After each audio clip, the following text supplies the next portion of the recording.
Obrigado. Então, boa tarde, pessoal. Agora a gente vamos para a segunda etapa.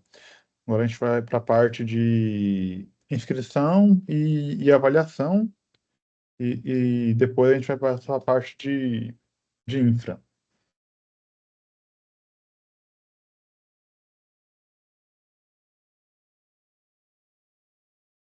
Então, o- já aqui na tela do sistema, o proponente que está interessado em escrever em um edital, ele pode, ele entra no mapa, vai ter aqui a parte de oportunidades, agentes e eventos, espaços e projetos. Ele pode vir em oportunidades, mesmo logado ou não, ele consegue ter essa visualização. Ele vai ver os editais que estão com inscrições abertas, que ele quer se inscrever. Ó, por exemplo, aqui, esse que a gente configurou. E ele clica em acessar.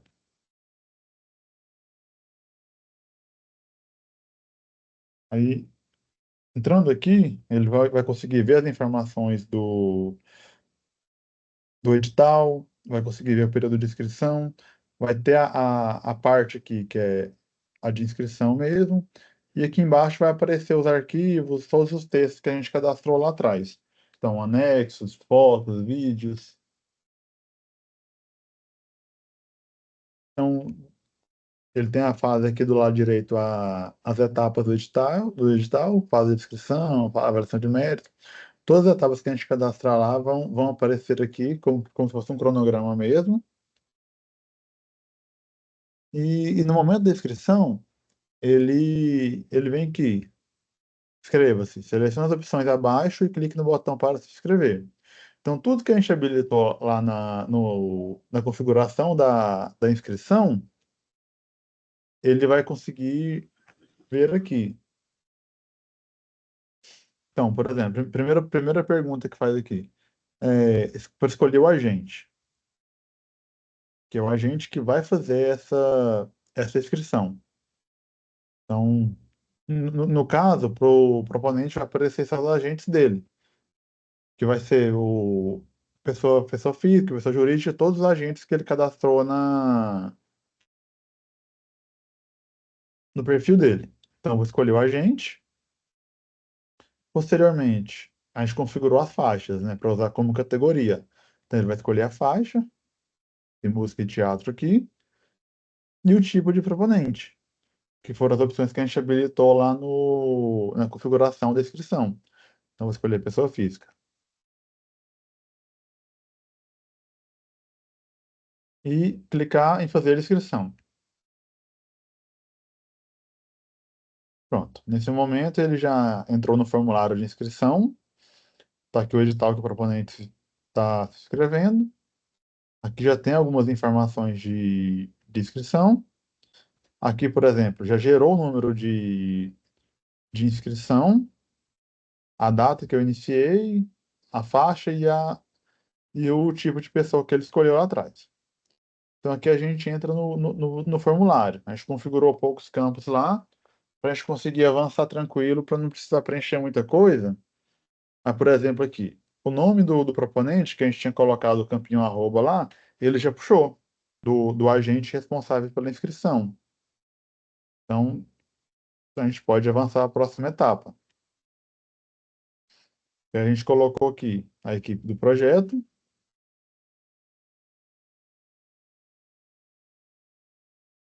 aí a gente vai preenchendo os dados que foram pedidos aqui de pessoas.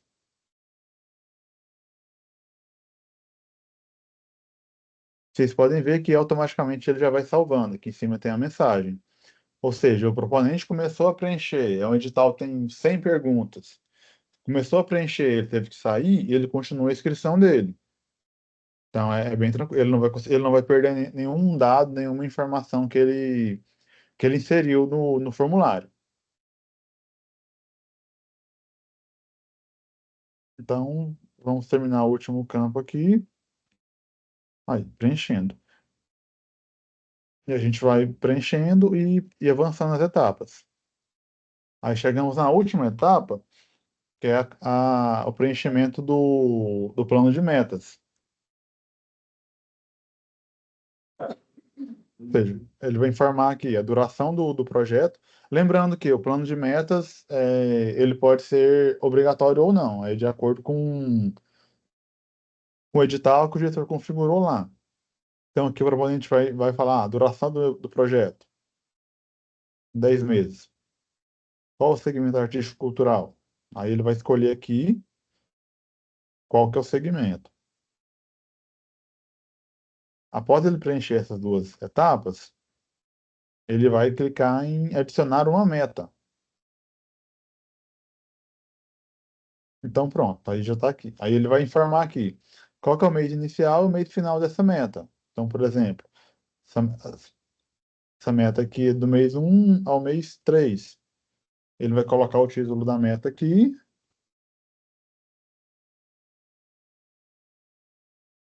vai colocar a descrição da meta e vai informar qual etapa do fazer cultural que é essa meta. Ou seja, essa opção aparece porque o gestor habilitou. A gente pode pedir as metas sem etapa do fazer cultural também. Pronto, configurada toda a parte de metas, a gente pode ir salvando a meta. A gente pode vir dentro das entregas da meta. Então, a gente vem preencher as entregas. A descrição, o tipo de entrega, a gente tem uma lista bem grande aqui. O segmento artístico-cultural da entrega, o número previsto de pessoas, de público, e depois lá no monitoramento, prestação de contas, a pessoa informa o público que realmente participou dessa entrega. Que aí dá para a gente ter relatórios, painéis de dados. Aí ele pergunta se a entrega irá gerar receita. Se sim, ele abre o campo de previsão de quantidade e de valor. Se colocar não, ele não aparece aquela opção. Então, nisso, o proponente pode colocar mais entregas, pode colocar mais metas, e depois de tudo preenchido, ele pode clicar em enviar formulário. Ou seja, ele pode voltar às etapas aqui, ele pode salvar, já salva automaticamente, e ele pode salvar e sair. Então, ou seja, se a gente salvar e sair, ele pode, ele pode voltar, ele pode ir lá em minhas inscrições, que ela vai aparecer lá.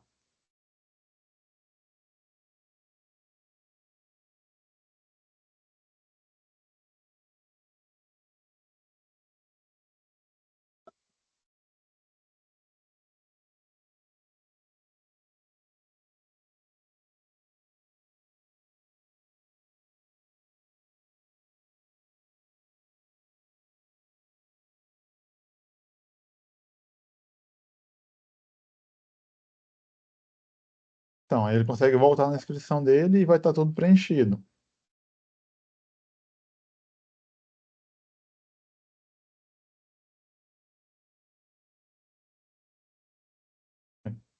A meta está aqui com entrega. Aí, finalizando tudo, ele clica em enviar formulário. Pronto. Aí, assim que ele envia, ele cai nessa tela de acompanhamento da inscrição dele. Ou seja, aqui está o agente, aqui está o número da inscrição dele, a faixa, os dados, e aqui as fases do edital, e aqui a ficha de inscrição, onde ele consegue gerar a ficha dele de tudo que ele preencheu, de todo o formulário que ele preencheu. Ele pode vir aqui e imprimir também, que ele vai gerar o arquivo da ficha. Até para os gestores depois, quando igual quem usa sistema de processo, pode gerar a ficha aqui que já leva todas as informações preenchidas aqui para um arquivo PDF e subir no sistema. Então, certo. Após essa etapa aqui do proponente, ele já enviou, a gente pode passar para a parte de avaliação.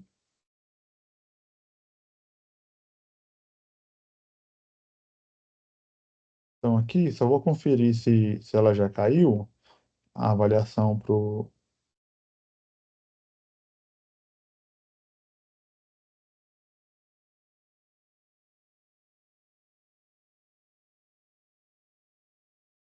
avaliador.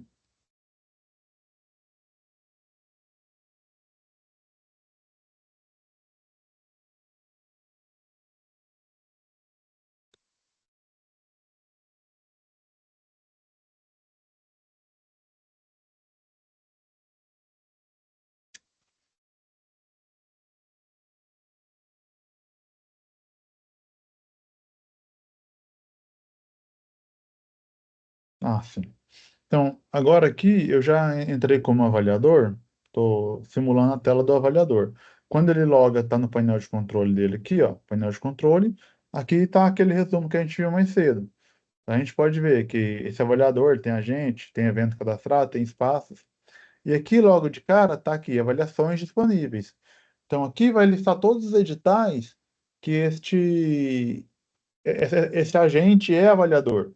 Ou ele pode vir aqui também do lado esquerdo aqui, minhas avaliações, que vai aparecer aqui na a lista. Então, aqui, ele clica em avaliar para esse edital. Então, pode ser que tenha mais editais aqui, para ele poder avaliar. E aqui já vai estar o resumo do painel dele. Então, é a fase 2, avaliação de mérito, que é desse edital. Aqui é a data que ele tem para poder avaliar. E aqui está o resumo. Só que como eu acabei de fazer a inscrição, ela ainda não caiu aqui. Eu preciso só ver o que aconteceu com ela. Que ela demora um pouquinho.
Por favor, quem estiver cuidando da reunião, tem gente querendo entrar já faz tempo.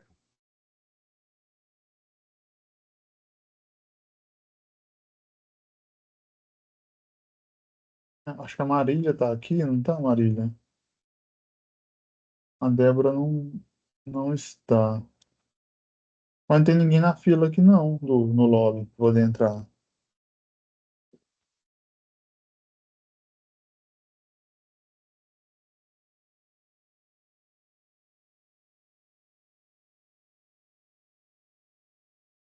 Não tem ninguém no lobby, não.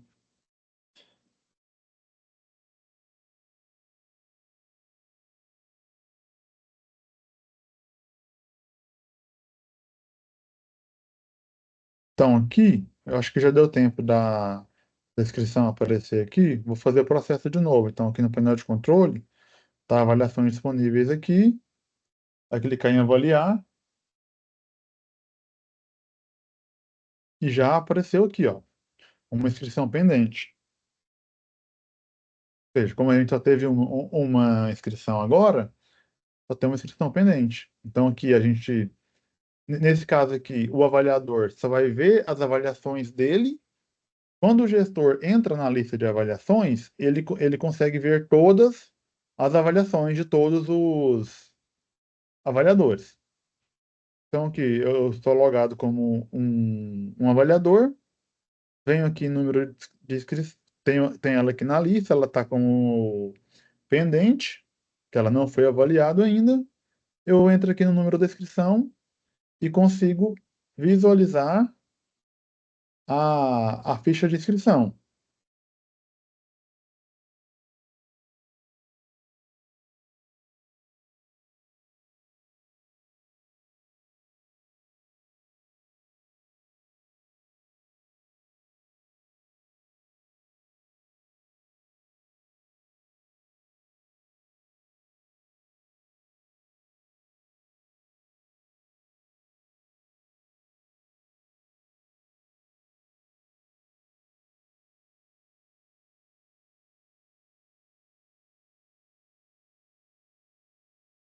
Então, pronto. Eu estou dentro da lista de. Aí aqui, eu estou dentro de uma inscrição. Aqui em cima mantém o resumo das avaliações para o avaliador. Aqui do lado esquerdo, a gente tem a parte de filtros. Porque, por exemplo, às vezes faz distribuição por planilha, o avaliador pode entrar aqui e pesquisar o número da inscrição que foi definida para ele. Aqui no meio, a gente tem a ficha do proponente.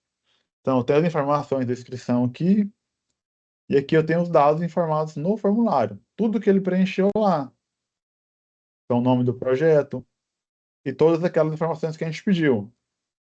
Então, os dados do agente, dados do projeto, plano de metas. Então, quando tem arquivo em anexo, também o avaliador consegue visualizar aqui e baixar o arquivo. E a gente chega aqui do lado direito, que é o formulário de avaliação de mérito. Ou seja, nesse tipo de avaliação, que é a avaliação técnica, a gente tem os critérios. Então, todos os critérios que a gente configurou lá com notas e pesos, eles aparecem aqui para o avaliador preencher e, no final, dar o parecer. Aqui embaixo tem uma pontuação total que é calculada automaticamente e a pontuação máxima desse edital. Ou seja, a qualidade do projeto, nota máxima 10. Mesmo que o avaliador tente colocar a mais, ele não deixa. Ó, tentei colocar 30, ele não deixou. Tentei colocar 20, ele não deixou, ele volta para 10.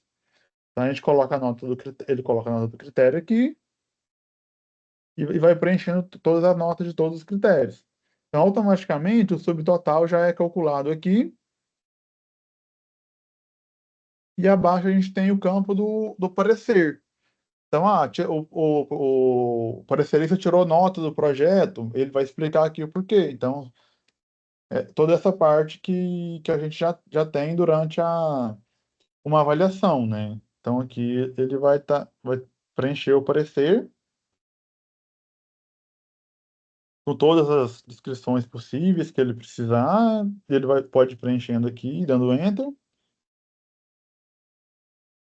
Aqui embaixo está a pontuação total, que foi a soma da nota, e a pontuação máxima. No final, ele pode salvar e continuar depois, da mesma forma que o proponente, na hora de se inscrever, ele pode salvar e continuar depois. Ele pode concluir, que às vezes ele vai fazer uma revisão depois, ele pode vir aqui e editar o parecer dele, ou ele pode simplesmente, já finalizou, vamos concluir aqui. Pronto, ele concluiu. Pode ver que travou os campos. Então, essa aqui, se ele precisar alterar o parecer ou alguma nota, ele pode reabrir. Ou no final, finalizei. Ele pode clicar em enviar. Mas se ele tem, sei lá, 50 avaliações e foi concluindo todas, ele pode voltar lá na lista dele e no final ele vai pegar e vai enviar todas de uma vez aqui, ó, ações, enviar avaliações. Ele consegue enviar todas de uma vez.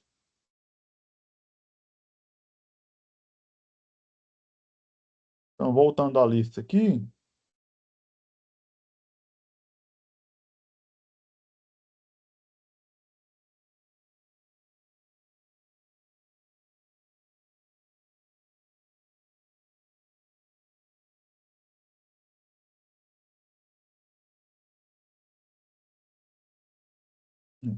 Então, aqui, ó, voltando à lista, então a gente tem o número de inscrição, quem é o avaliador, agente coletivo responsável, e aqui o resultado final, ou seja, que é a nota que, que ele deu para esse projeto. E aqui no final a gente tem o status.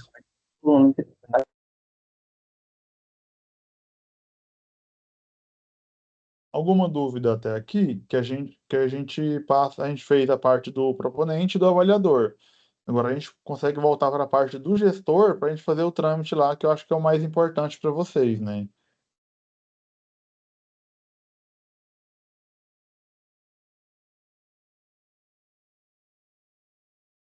Por mim tá ok.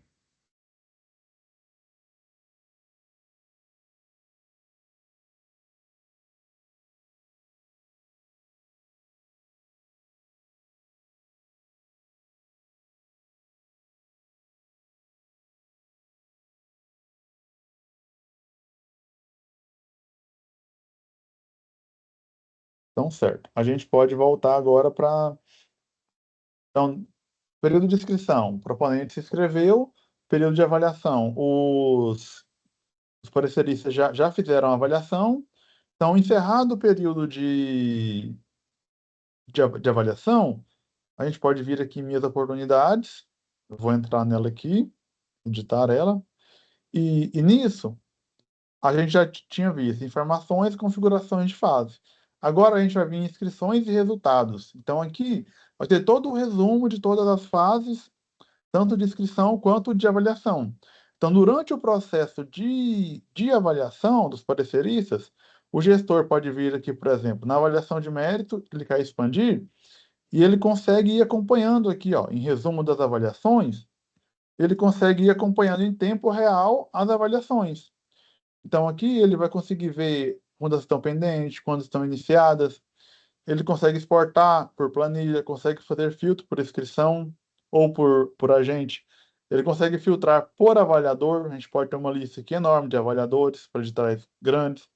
Por estado da avaliação, se ela está pendente, iniciada, concluída ou enviada. E pela data inicial, data final. Consegue ordenar aqui também por avaliações mais antigas e mais recentes. E aqui ele consegue ver a lista de avaliações. Ou seja, essa inscrição, quem foi o avaliador, a nota está aqui, e ele entrando aqui, o gestor consegue acompanhar em tempo real a avaliação. Então, olha aqui, ó, essa avaliação aqui deu nota 10 aqui, nota 15 aqui, e esse é o parecer. Então, ele consegue, o gestor, durante o processo, ele consegue ir fazendo esse acompanhamento. Consegue saber qual parecer que você está atrasado. Então, a gente voltando aqui, a gente pode voltar naquela tela anterior, descrições e resultados, e entrar em lista de inscrições. Então, assim, o, um, um edital pode ter uma ou mais avaliações, vai depender do gestor. Quando tem uma avaliação, é mais tranquilo. Agora, quando tem mais de uma avaliação, o sistema faz uma média da soma dessa pontuação. Então, aqui a gente tem a lista de inscrições, que a gente tem uma inscrição. Aqui, o status está como pendente. A parte de status é importante também, porque na nomenclatura dela, às vezes, é, vocês não conhecem ainda. Então, por exemplo, uma inscrição em rascunho é uma inscrição que foi iniciada. Ou seja, o proponente entrou e começou a preencher ela, mas não fez nada. Após o envio da inscrição, ela é uma inscrição pendente. Ou seja, pendente de avaliação. Ela foi enviada, mas não foi avaliada ainda, não tem outro status ainda. Inválida, o gestor pode colocar uma inscrição inválida. Normalmente eu uso muito inválido quando é inscrição duplicada. Então, se eu pego a mais antiga e coloco ela inválida, para não distribuir para o avaliador. Não selecionada é uma inscrição que não foi selecionada no momento da avaliação, ou seja, ela estava acima da nota de corte, mas não teve nota suficiente para poder ser aprovada ou ser suplente. Aí suplente e selecionada, que é a inscrição aprovada. Aí, nesse caso aqui também, né, nessa visualização aqui de lista de inscrição, a gente tem esse campinho, esse botãozinho aqui de configurar colunas. Ou seja, eu posso clicar aqui e ver todas as colunas, todos os campos que eu pedi. Então, a gente pediu faixa e linha. Eu posso habilitar aqui para poder ter na visualização. Todos os campos que eu pedi lá, eu consigo já ter essa visualização aqui na tela. Então, encerrado o período de inscrição, o gestor pode vir aqui e aplicar o resultado da avaliação. Ou seja, quando eu venho aqui por pontuação, para não ter que selecionar um por um na mão, por exemplo, eu tive 1.000 inscrições, 100 foram nota abaixo da nota de corte. Então, posso falar assim, de, de 0 até 40 foram desclassificados. Eu venho aqui embaixo, seleciono o status para poder aplicar. Tá? De 0 a 40 foi não selecionada. Marco não selecionada, mando aplicar. Automaticamente todas as inscrições nesse e-mail, elas vão ser não selecionadas. Ou por classificação. Que aí eu venho aqui, total de vagas, a nota de corte que a gente configurou lá atrás, marco que eu quero considerar cotas, aí aqui, selecionar as inscrições posicionadas na faixa de classificação. Ou seja, a pessoa teve nota, se encaixou nas cotas, ela vai ser selecionada. As que tiveram notas acima da nota de corte e não conseguiram se classificar de acordo com o total de vagas, a gente marca que o sistema automaticamente vão colocar todas como suplente. E quem teve nota inferior à nota de corte, eu posso marcar aqui que ele vai selecionar ela como não selecionada. Ou seja, já não precisa ficar batendo lista de Excel, gastando muito tempo com essa parte, porque o sistema já faz isso. Ou durante o processo também, o gestor pode vir aqui numa inscrição diretamente e falar assim, a nota dele está dentro da nota de corte, está certo dentro das vagas, e eu posso selecioná-la automaticamente aqui.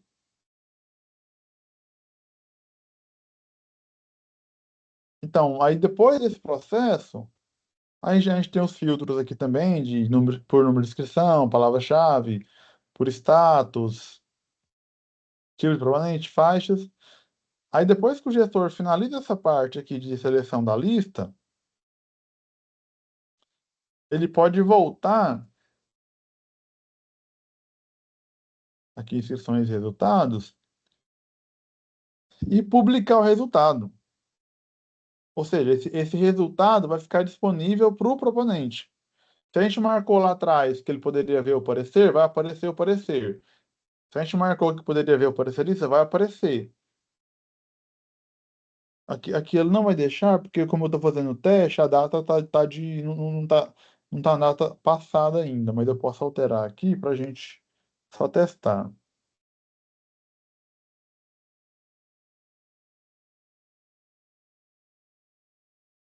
Pode falar, Guilherme. Tá mudo. Desculpa. É uma Aí. dúvida. A gente tem casos, né? Vamos supor aí um edital de 10 vagas, e aí tem 20% para uma determinada cota, mas aquele agente que se inscreveu na cota teve nota suficiente para concorrer para ampla. Naquele ponto lá que você selecionou, o sistema já joga ele automaticamente para ampla, é isso? Isso mesmo. Eu vou voltar aqui, ó. Estou aqui na configuração de fase, estou na avaliação técnica.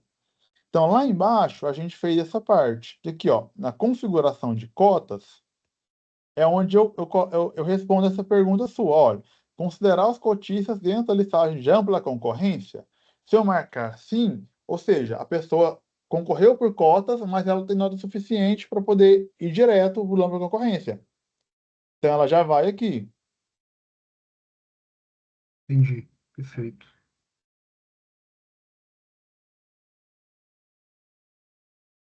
E aí, na hora de gerar o resultado, já sai lá quem foi aprovado pela ampla e quem está aprovado na E cota. isso. Quer ver? Vamos voltar lá na lista de inscrições. Então, aqui, ó, na configuração de colunas, tem uma coluna aqui, porque aqui não tá, eu acho que eu não ativei cotas. Mas eu posso procurar alguma instalação que eu tenho aqui que tenha cota ativada. Que aí ele vai falar a questão do desempate e da seleção por onde que a pessoa entrou. Se ela entrou por cota, se ela entrou por concorrência. Já vem descrito na lista esse item já. Ah, legal.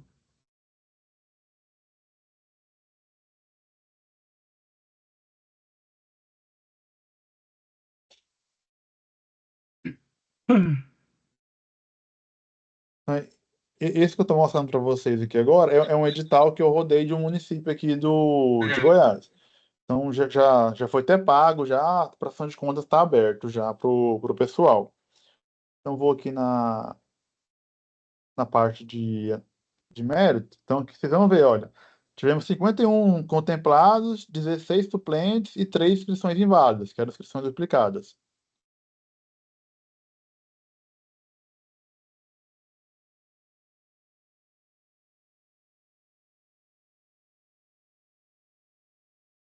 Aí aqui, ó, por exemplo, aqui, ó, vocês vão ver que tem mais colunas a exibir, que o formulário era maior.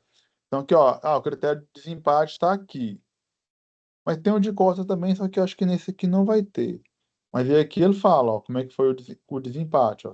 Ele coloca todos os critérios e colocam as notas. Deixa eu filtrar por selecionados aqui, por inscrições aprovadas. Aí, ó, aí ele coloca aí, ó, a nota do critério da pessoa, ó. Porque aqui, ó, esse teve 98, esse também teve 98. Então aí ele vem com todos os critérios para poder fazer aquela parte do desempate.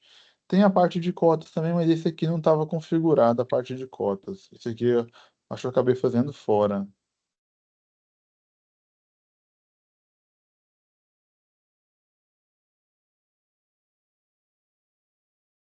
Outra parte interessante aqui também é o exportar planilha. Ou seja, a gente precisa de dados, precisa de levar para outro lugar essas informações. A gente pode clicar em exportar a planilha. Ele vai perguntar qual o formato de planilha que a gente quer. Por exemplo, no Excel. Aí ele chega no e-mail ou a gente baixa aqui mesmo. Ele fica aqui, ó. Últimas importações. Então, vou baixar ele aqui.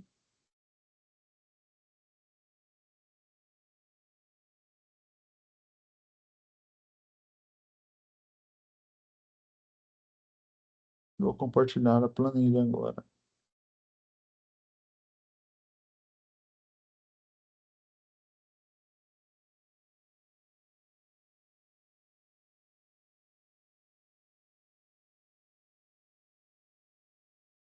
Aí, pronto. Aí aqui eu tenho todas aquelas informações aqui já em planilha.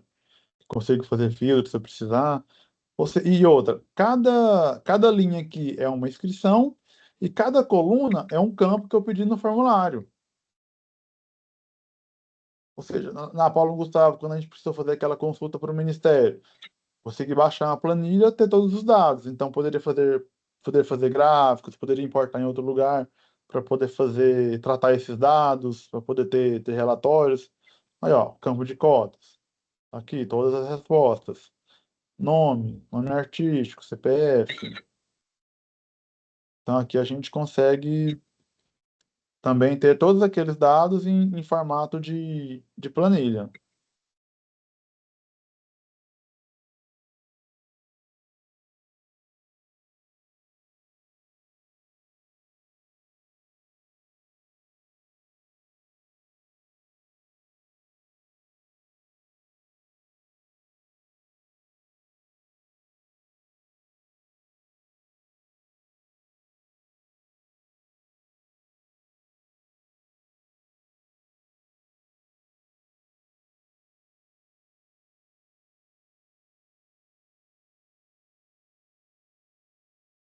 Então, aqui eu acho que esse aqui é mais tranquilo de conseguir visualizar.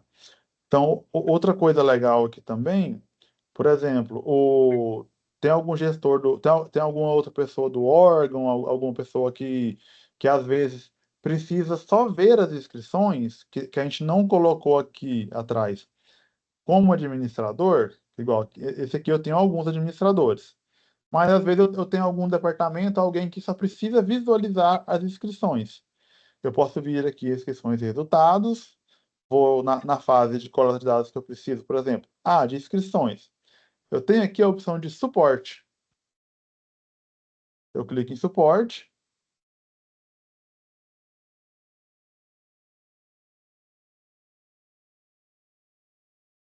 E vem tá aqui, ó, configurações de suporte. Ajude a adicionar agentes que darão suporte a essa oportunidade.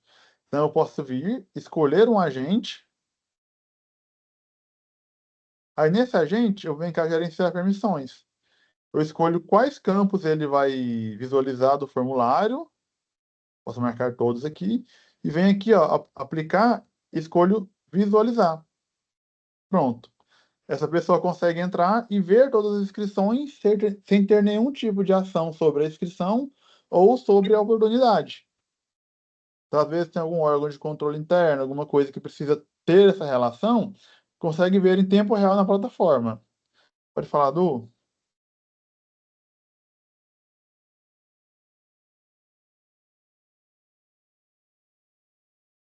Du? Oi, é sobre esse ponto aí, então eu gostaria já de perguntar, pode ser? Pode sim. É, é exatamente sobre essa diferença de inscrição, gestor e usuário. Como é que isso se dá? Quem define isso é o pessoal da ATI, ou do MINC, ou da universidade aí, os gestores aqui, ou isso vai ficar por conta da secretaria? Como é que isso vai se dar? E a diferença de atributos, né? É o que você está mostrando aí agora, entre gestor e usuário. Entendeu? Pode. Entendi. Quer, você quer falar, Lucas? Eu complemento? É, isso, ô, Vitor, eu queria falar rapidinho aqui, respondendo. Eu acho que todos os softwares, né, todos os mapas, eles vêm com um usuário padrão no primeiro, quando você faz a instalação dele, ele vem um primeiro usuário, ele vem um primeiro selo também oficial ali, administrativo, e, e aí essa vai ser parte do que a gente vai compartilhar com vocês. Então a gente vai dar esse usuário, e esse usuário com uma permissão de administrativa, né, super administrativa do Mapas, vai permitir que vocês distribuam aí uma pessoa, aí a decisão se vai ser a TI ou se isso fica na Secretaria de Cultura, eu acho que vocês podem tomar individualmente, mas entendendo que vai ter essa responsabilidade de compartilhar aí a partir do sistema, né? Aí, Victor, se você quiser me complementar mostrando a página ali de editar o usuário, que vocês, com este novo usuário, vão ter acesso, e aí vocês podem dar esse acesso para quem vocês quiserem. Mas isso passa a ser já uma responsabilidade de vocês, enfim, assim como a manutenção da plataforma como um todo, né? Como a gente já vinha conversando. Não, eu vou até exemplificar alguns casos que eu já trabalhei aqui, que às vezes até dá uma opção para vocês.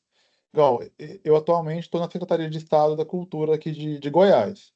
Então, a gente tem a plataforma hospedada pela TI do governo, mas toda a gestão é da TI da secretaria. Ou seja, eu estou alocado na TI da Secult, então a gestão da plataforma é do meu departamento. E, ou seja, a parte de usuário, essa parte de gestão, quem faz é a gente, e os gestores da área finalística, eles têm acesso apenas para criar editais e manter seus editais. Eles não têm controle total sobre a plataforma. Essa parte quem tem é a gente. Vocês podem eu também tenho outro projeto que eu estou aqui, que é de uma prefeitura, que quem dá essa permissão de uso, quem faz essa gestão é a TI da prefeitura, não é a Secult. Então, tem que colocar um usuário administrador no sistema. Manda o ofício, a TI coloca.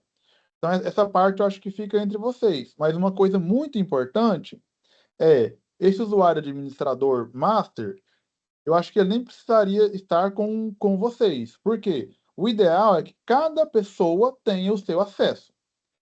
Aí, posterior a isso, ela pode ter permissão de administrador da plataforma e de gestor. Por quê?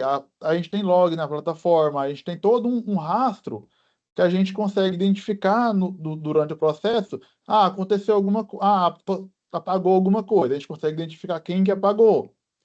Teve algum problema aqui. A gente consegue identificar quem que fez. Então, o ideal é cada um ter o seu login pessoal e distribuir permissões. E mesmo assim, como é uma plataforma colaborativa, qualquer pessoa da equipe pode entrar e cadastrar o seu evento, sua oportunidade. Então, assim, você não precisa ser administrador do sistema para poder criar uma oportunidade. Então, naquela oportunidade que eu criei, eu sou o gestor. Mas às vezes o Lucas foi lá, cadastrou uma oportunidade e eu vou trabalhar com ele como parecerista. Então, naquela oportunidade, eu vou ser avaliador. Mas agora tem uma oportunidade que alguém cadastrou, mas eu quero ir como proponente. Então, eu vou como proponente. Então, assim, é bem amplo as opções na plataforma. Consegui me responder? Não, como usuário, sem problema. Tem muito, enfim, não mudou muito do que já era, né? Tá igual. Aqui, o problema aqui que a gente enfrentou aqui é exatamente sobre essa coisa da diferença entre o usuário gestor e o usuário comum, o usuário artista, etc., né? Sim. E quem é que definiria isso? Aí, como você disse aí, provavelmente vai ser repassado para a ATI aqui ou a Secult gerenciar. Então ficou claro, né? Sim, até porque, igual o modelo que a gente usa aqui no estado de Goiás, a TI é responsável por essa gestão, ou seja, o controle de acesso à plataforma. A TI da Secult. Ou seja, o usuário esqueceu a senha, ou o usuário perdeu aquele e-mail que ele usava antigamente. Então, o usuário entra em contato com a TI faz a troca, de acordo com comprovações, LGPD e tudo, e restabelece o acesso. Ou seja, o gestor mesmo da área finalística não preocupa com isso, ele fica por conta só de manter e de rodar os editais dele.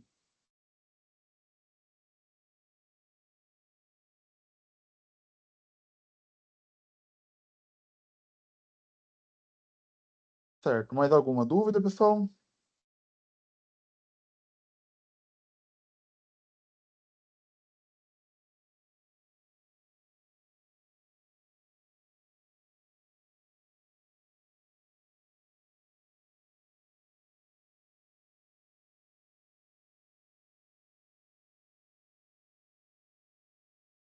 Lucas, então acho que da minha parte aqui já foi durante a continuação, se alguém for tendo mais alguma dúvida, a gente pode abrir, então, que eu já a parte de oportunidade, como funcionam os módulos, criação de edital e inscrição já foi. Processo de inscrição e avaliação, a submissão de proposta, análise e avaliação já foi. E a simulação também já foi.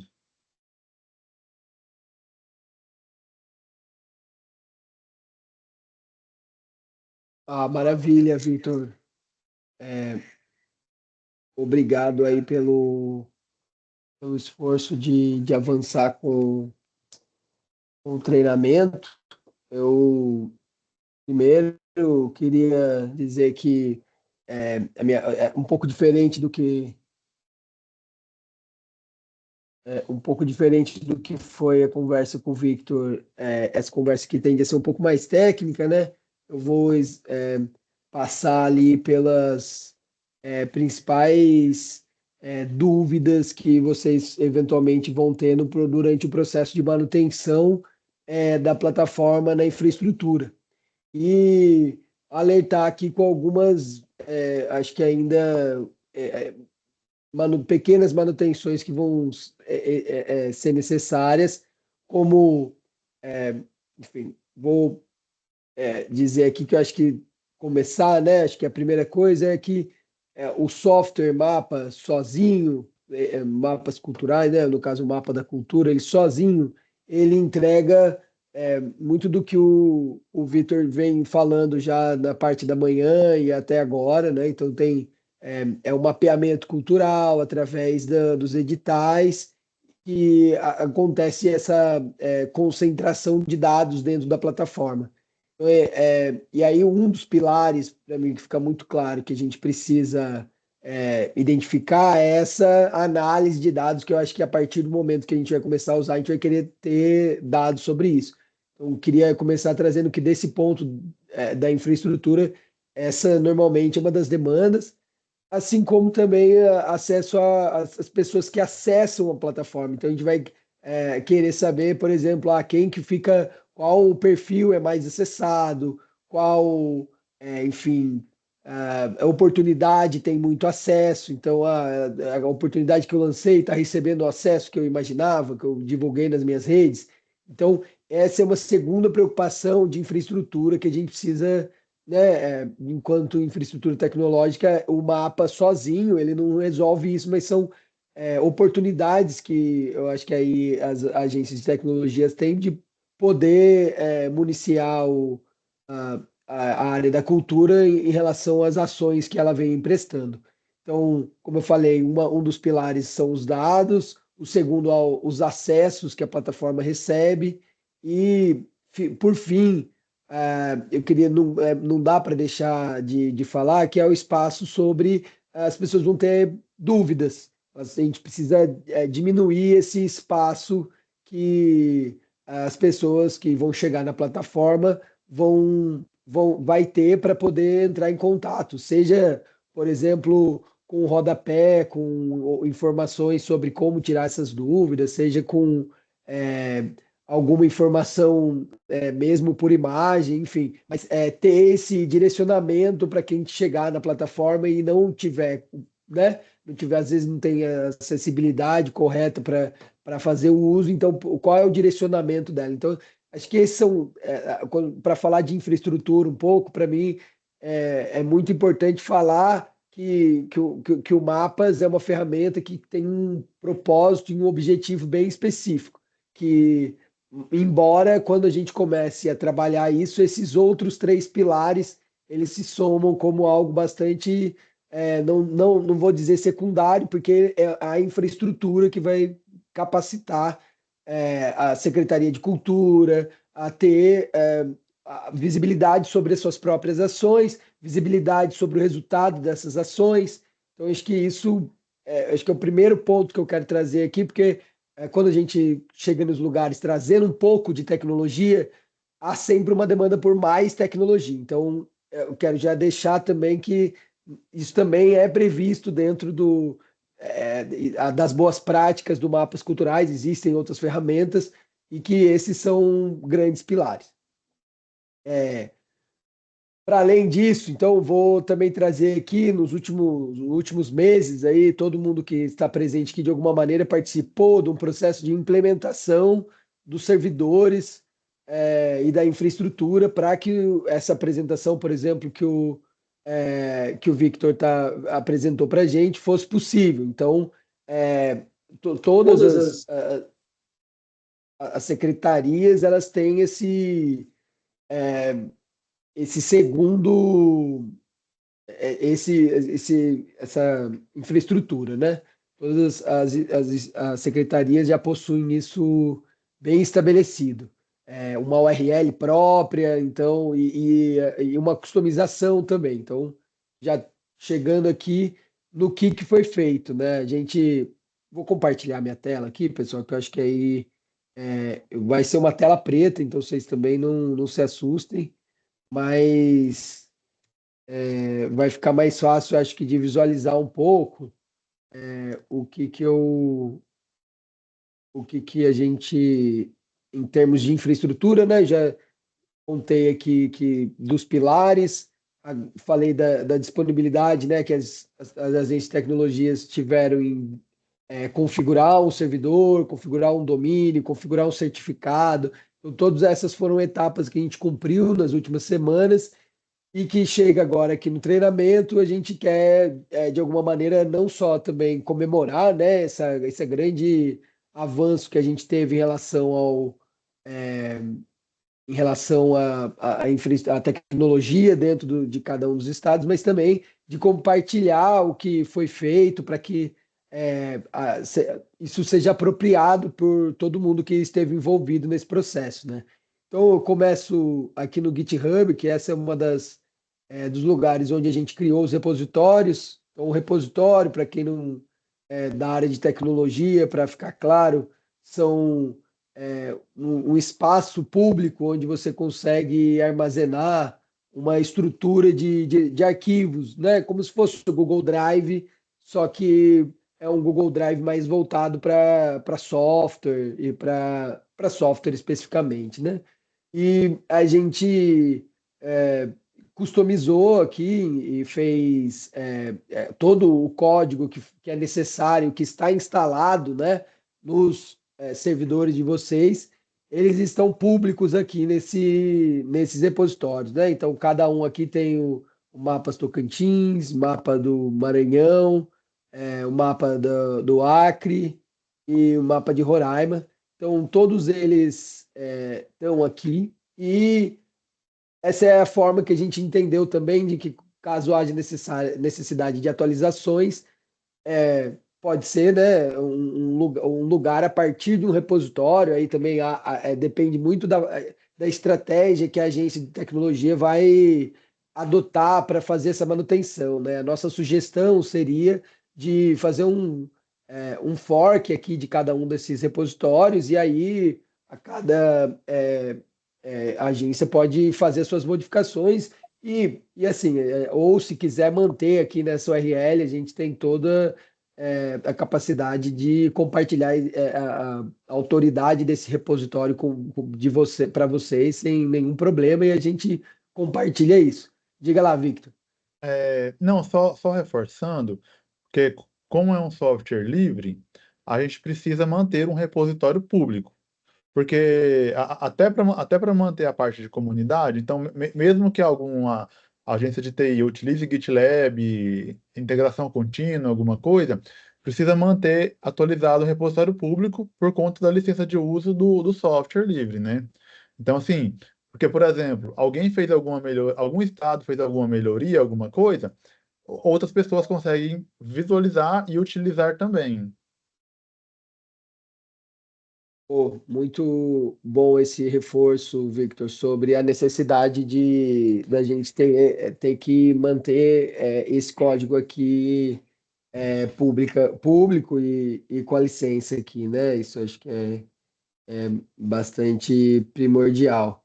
E, bom, acho que esse era um ponto bastante importante, né? Então, o que acontece, o que foi feito, né, para cada um dos servidores das URLs que ficaram disponíveis, foi feito o clone desses repositórios. Então, eu fiz dentro dos servidores, eu clonei eles lá dentro.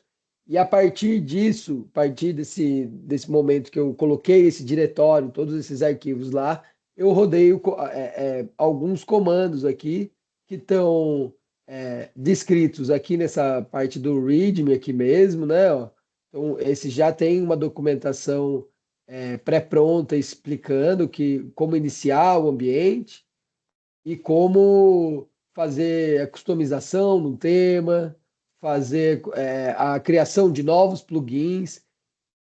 Por quê? Porque isso aqui tudo são formas de estender o projeto, então de fazer pequenas modificações de maneira compatível, ou seja, se a gente fizer atualização ao longo do processo, se houverem atualizações, esses plugins eles podem ser modificados e ajustados de acordo com as novas versões, então não vai haver uma dificuldade grande de se manter compatível, né? Essa era uma dor das versões anteriores e das formas como a infraestrutura estava configurada, que deixava um pouco mais complexo essa manutenção, né, e atualização ao longo do tempo, por conta de que sempre eram as modificações realizadas na ferramenta como um todo, e aí essa separação ajuda nisso. E o certificado, então, aqui também foi outra parte importante do certificado. A maioria das agências de tecnologia tiveram o seu certificado organizado por um proxy reverso, né, comum a várias outras aplicações. Então, não foi necessário a configuração do certificado dentro dos servidores, né? Então, só também deixando isso claro, embora tenha essa possibilidade, caso seja necessário. E para subir o ambiente aqui, né? Então, tem esse comando de start aqui que você consegue subir o ambiente, e tem o comando de update, que é também o momento em onde você baixa uma atualização para buscar a versão mais atual. Diga lá, Victor. Não, só para ver se você vai passar lá no mapa no GitHub da comunidade para acompanhar as versões que, inclusive, acho que ontem ou anteontem saiu algumas versões.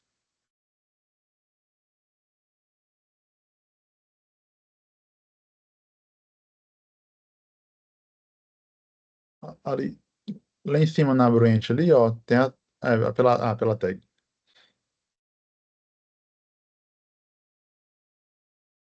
Aqui.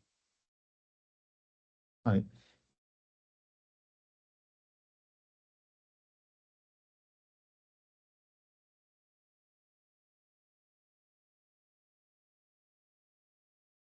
É 7.5 aqui, né? Isso, acho que dá abre alguma instalação que a gente fez, coloca o API Site Version no final, que a gente aí.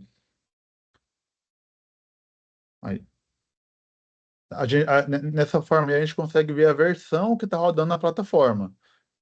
Aí a gente consegue lá no GitHub da comunidade ver a última versão estável que tá rodando.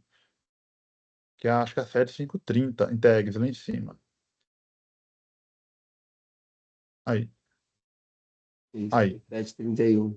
Então, ó, 3 minutos atrás eles lançaram uma versão.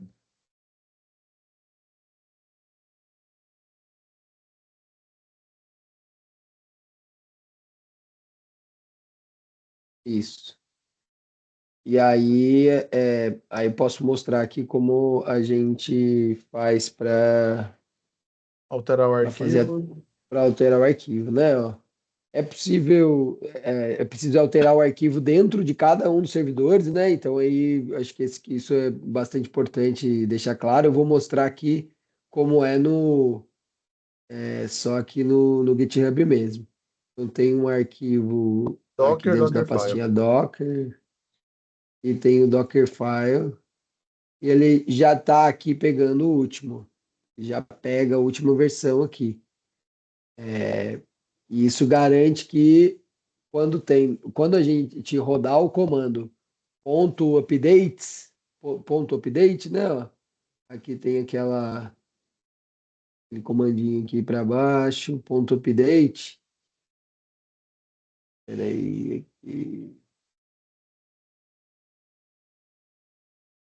aqui, ponto update, ele vai baixar, dar uma pausa em todos os serviços no site, né? Então ele vai ser derrubado, vai baixar esse novo código e essas novas imagens, e vai substituir essas imagens, acoplar os temas e plugins já configurados, e vai subir de novo e rodar os scripts eventuais que forem necessários para que a plataforma suba de novo. Então, essa também foi uma forma também de manter sempre atualizado e facilitar o trabalho de vocês, né? É possível fixar uma versão. Então, por exemplo, eu não quero ficar atualizando. Eu não quero mais atualizar, né? Eu quero ficar parado. Então, também é possível. A gente não recomenda, acho que o ideal é que essas atualizações sejam feitas semanalmente, eu ousaria dizer. Deixaria talvez até algo meio automático, para que isso, porque assim garante o quê? Que qualquer atualização, as pessoas vão visualizar e aí a gente, né, mantendo os backups e podendo voltar a uma versão de uma semana atrás, isso facilita bastante, acho que o trabalho de manter o software atualizado, porque aí garante que esse software não vai estar sem respaldo, né, de correção de bugs e que é uma preocupação, acho que de todas as equipes aí. Bom, gente, eu dividi, era muito falar sobre essas duas coisas, né? Os pilares que eu falei inicialmente ali em relação à infraestrutura necessária para que o Mapas ainda tenha um maior potencial ainda para as secretarias de cultura. E também acho que trouxe aqui o que foi feito, né, dentro das infraestruturas de vocês e como que isso pode ser atualizado daqui para frente, né? Acho que se eu tiver perguntas, dúvidas, comentários sobre esse processo, vocês fiquem à vontade, a gente pode talvez usar esse tempo melhor, agora que eu já dei um panorama geral do que foi feito, de como que as coisas podem continuar sendo feitas. Tem notícia do Caio? Eu acho que o Caio não vai participar mais. Pois é, mas não disse para onde esse. Não, acho que ele tinha um exame para fazer algo assim. Já tinha. Pessoal, eu sei que vocês estão super querendo perguntar aí, cheio de dúvidas, mas eu queria trazer mais um ponto aqui que eu acho que é muito pertinente, né? Acho que nessa apresentação aqui ela é super importante para, acho que, documentar, né? Acho que reforçar aquilo que eu já coloquei no grupo que a gente criou para tratar dessa implementação, sobre que a gente vai gravar, tá gravando essas duas conversas e vai disponibilizar o link para vocês poderem baixar depois que a gente acabar aqui, e reforçar também que eu acho que isso daqui, esse processo está servindo bastante como uma documentação que a gente, enquanto o FPR, compartilha com as secretarias de cultura e com as agências de tecnologia, mas também eu entendo que eu acho que o maior problema vai se dar na hora que forem lançar um edital. Acho que na hora que, né, que é aí que vai ter vão aparecer as dúvidas mesmo. Então, assim, eu acho que também queria deixar aqui um espaço aberto, né, chamado para a comunidade, que a comunidade costuma ter diversas pessoas que utilizam a plataforma, que têm às vezes os mesmos problemas e compartilham ele nesse outro espaço perene, né, que já existe há muito tempo, um grupo de mais de 10 anos, então tem muita coisa e qualquer dúvida, qualquer coisa que vocês quiserem trazer ali, é um espaço também. Como ninguém ergueu a mão, eu estou entendendo que está todo mundo satisfeito com o que foi apresentado até aqui. Fico agradecido pela oportunidade de participar mais uma vez desse processo, né, de implementação. É muito gratificante ver as secretarias de cultura se modernizando, né, no espaço da cultura, porque eu entendo também que essa modernização e essa transformação vai fazer com que a gente dê o salto que a gente imagina que esse país precisa ter, né? Então, também quero deixar aqui meu agradecimento pela paciência também aí do pessoal que esteve mais perto da implementação, que entendo que é um processo A gente queria que tivesse sido muito mais curto, mas que também está nesse lugar. Diga lá, Du. O Eleilson está com um problema aqui no microfone dele, ele vai falar que ele quer fazer uma pergunta.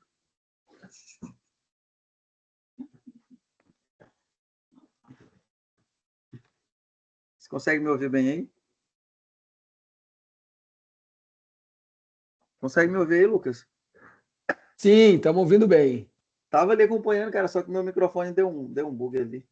Cara, só te agradecer demais e feliz demais agora. A gente estava conversando agora há pouco por WhatsApp aí, né? Conseguimos resolver, você conseguiu resolver o BO lá de não recuperar a senha. E já estou logado no mapa. Atualmente está tudo funcionando, né? Até onde a gente conheceu. Fez a recuperação certinha, redefini a senha. E agora a gente testar, a gente pegar esse vídeo aí com a galera que a gente está aqui, já combinamos para a gente fazer esse estudo sobre esse vídeo. É simples, mas são muitos detalhezinhos que a gente tem que treinar para ficar realmente reiterado por dentro. Né? E agradecer a equipe de vocês, o apoio que a gente teve até aqui, o pessoal da TI também, que está no treinamento e na capacitação, agradecer todo mundo. E a gente manter esse contato, né, cara? Não esquecer, você sempre foi um cara muito aberto, desde Brasília que a gente se conhece. O Victor não conheço pessoalmente, mas você conhece, sempre deu esse apoio. Então estamos aí, só para agradecer mesmo as considerações aí da capacitação, viu? Valeu, meu irmão, forte abraço, vou te ver novamente.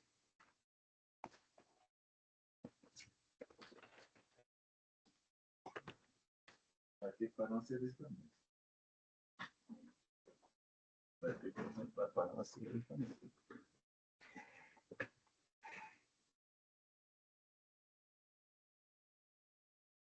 Bom, pessoal, eu acho que é isso que a gente tinha preparado. Se alguém quiser fazer mais algum comentário final, Victor, quiser retomar a palavra aí, fica à vontade. Marília, se quiser fazer um encerramento também pela UFPR, a gente tá chegando nos momentos finais aí.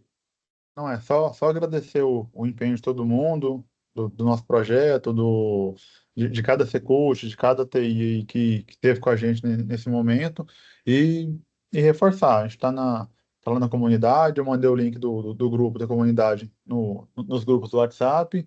A gente está sempre ativo lá enquanto comunidade, sempre tirando dúvida da galera, sempre tem alguém com o mesmo problema que a gente. Então pode ir acionando a gente lá, tem uma turma de vários estados que usam, e bem-vindos ao Mapas.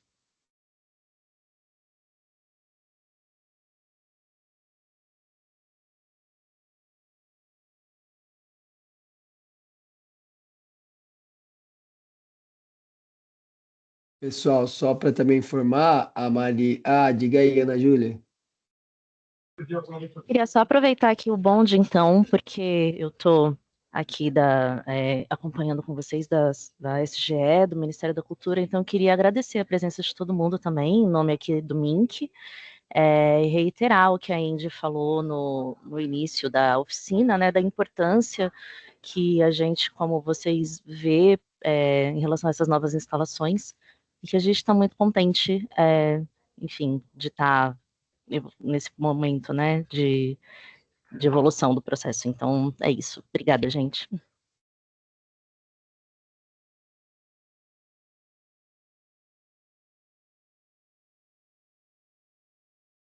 Maravilha. Obrigado, Ana Júlia. Eu vou. A Marília também está sem microfone lá, então, se quiser já parar de gravar, a gente pode ir encerrando por aqui, se ninguém tiver mais nenhuma dúvida mesmo. A gente ainda está com um grupo aberto lá, vocês fiquem à vontade também se tiver alguma coisa urgente para se falar por lá. E nos vemos também na comunidade. Grande abraço, gente. Prazer. Tchau, tchau. Valeu, gente. Obrigado.